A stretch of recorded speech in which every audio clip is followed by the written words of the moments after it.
Halo teman-teman semua, kembali lagi di channel saya dan Abiu. Nah, di video kali ini saya akan menjelaskan tentang berbicara. Video ini untuk tugas mata kuliah keterampilan berbahasa. Sebelumnya, perkenalkan, nama saya Ahdan Raditya Abiu, NIM 233141078 dari kelas PGMI 3C. Oke, langsung saja kita ke materinya.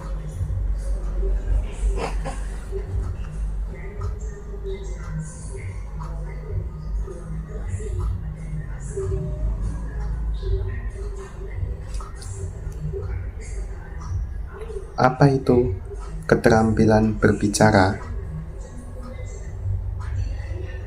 Pengertian berbicara yaitu adalah bahasa memiliki peranan penting dalam kehidupan manusia, yaitu sebagai sarana komunikasi. Nah, berbicara adalah berkata, bercakap, berbahasa, melahirkan pendapat, dan berunding dengan perkataan. Ya. Menurut Taringan, menjelaskan bahwa berbicara adalah kemampuan untuk mengucapkan bunyi-bunyi artikulasi atau kata-kata untuk mengekspresikan, menyalakan, serta menyimpulkan pikiran, gagasan, dan perasaan. Ya. Jadi ini bisa diterapkan dalam kehidupan sehari-hari ya, seperti kita ini layaknya sedang berbicara dengan orang gitu ya. Dan terlebih lagi kalau berbicara, diajak bicara harus fokus dan perhatikan supaya yang mengajak bicara ini juga senang dan tahu gitu. Nah, kemudian menurut Taringan, Juanda tahun 2008 78-83 ada beberapa metode yang dapat digunakan dalam pengajaran berbicara. Nah, di antaranya, jadi ini ada 4 ya, ada 4. Di antaranya adalah yang pertama ucap-ucap. Model ucapan adalah suara guru atau rekaman suara guru. Model ucapan yang dipendengarkan pada siswa harus dipersiapkan dengan teliti. Nah, jadi ini semacam guru harus bisa menjelaskan atau mengucap dengan jelas agar murid-murid kita, siswa atau siswi kita ini paham dengan apa yang kita baca, apa yang kita jelaskan. Kemudian yang kedua, melihat. Ucapkan yaitu guru memperhatikan kepada siswa, menyebutkan nama benda tertentu, kemudian siswa menyebutkan nama benda dengan cermat oleh guru, disesuaikan dengan lingkungan siswa. Kemudian yang ketiga, memikirkan, yaitu menjelaskan, menerangkan, melukiskan, atau mendeskripsikan sesuatu. Siswa disuruh memperlihatkan sesuatu benda atau gambar benda. Kemudian yang terakhir, nah ini tantangan sebagai guru ya.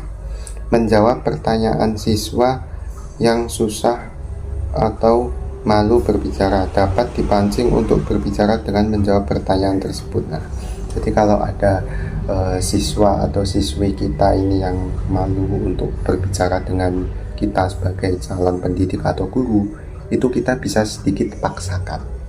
Agar apa? Jadi agar mental seorang siswa atau siswi ini biar lebih kuat dan lebih bagus gitu, sehingga tidak malu-malu. Kemudian tadi kan pengertian berbicara ya teman-teman, sekarang ada prinsipnya. Nah, prinsipnya ini juga ada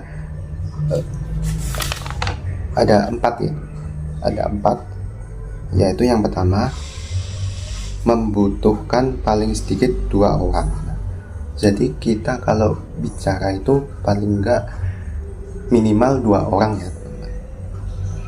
Kan nggak mungkin kan bicara itu hanya satu orang atau diri kita sendiri, yang ada itu kayak berbicara sendiri gitu, kayak ngomong sama siapa gitu. Bahkan kalau Zoom pun kita kan juga berbicara banyak orang gitu kan. Nggak mungkin kita kalau sedang Zoom berbicara sendiri, kan nggak mungkin ya. Jadi membutuhkan paling sedikit 2 orang. Kemudian yang kedua, mempergunakan suatu sandi linguistik yang dipahami bersama.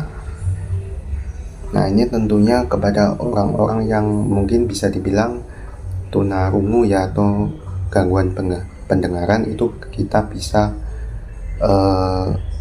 memberikan sandi linguistik atau ditulis dengan buku, itu bisa. Kemudian yang ketiga, merupakan suatu pertukaran antara partisipan.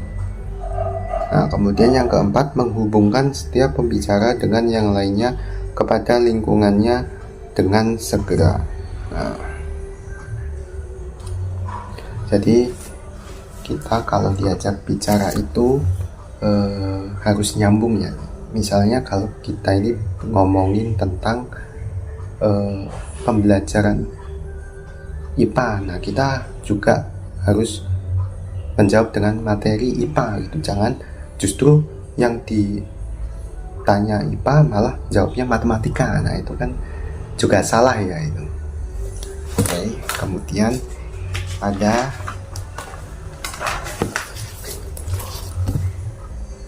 tujuan berbicara.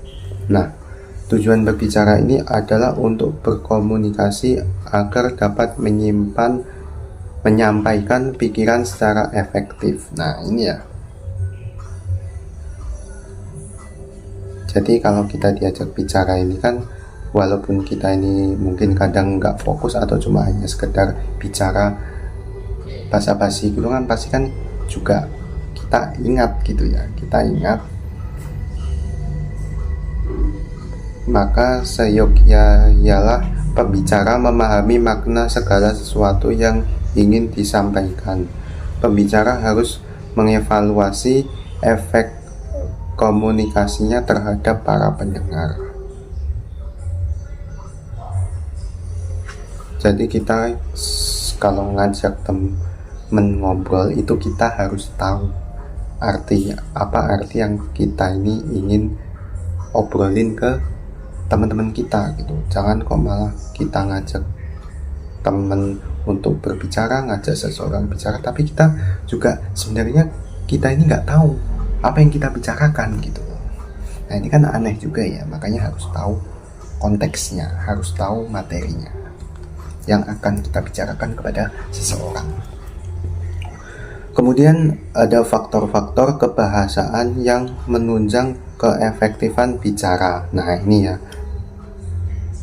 meliputi yang pertama, ketetapan ucapan. Kedua, penempatan tekanan. Kemudian nada sandi. Yang keempat, durasi yang sesuai. Yang kelima, pilihan kata. Yang keenam, yang terakhir, ketepatan sasaran kebahasaan.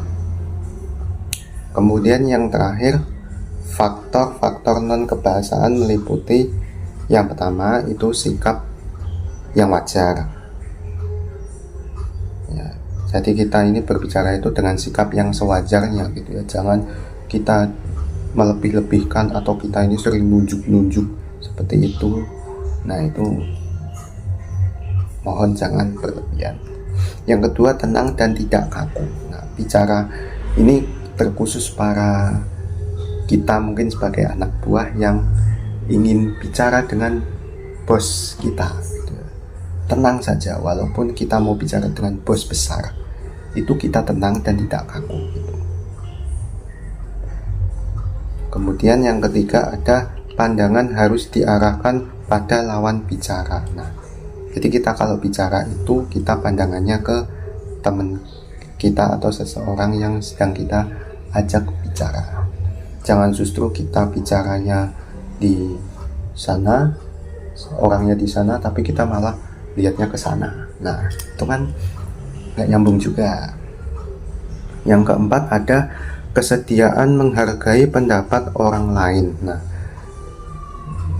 kita juga harus bisa menghargai pendapat orang lain, karena pendapat orang lain itu juga berbeda-beda ya.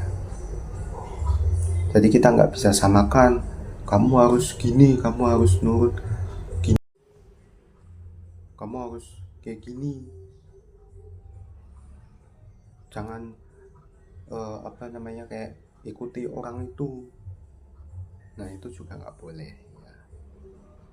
Kemudian yang terakhir ada kelancaran. Nah, ini yang sebenarnya teman-teman, bisa menjadi tantangan bagi orang-orang ya. Tapi ini kelancaran ini tidak semua orang bisa ya, karena ada orang yang bicara dengan lancar dan kadang-kadang ada yang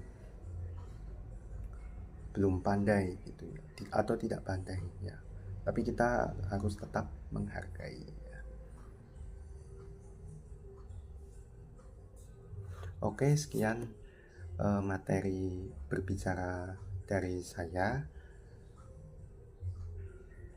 Kurang lebihnya, benar atau salah, saya mohon maaf yang sebesar-besarnya. Dan jangan lupa like, komen, dan subscribe ya, tentunya channel saya dan Abio ya. Oke, sampai jumpa di video berikutnya. Akhir kata, wassalamualaikum warahmatullahi wabarakatuh.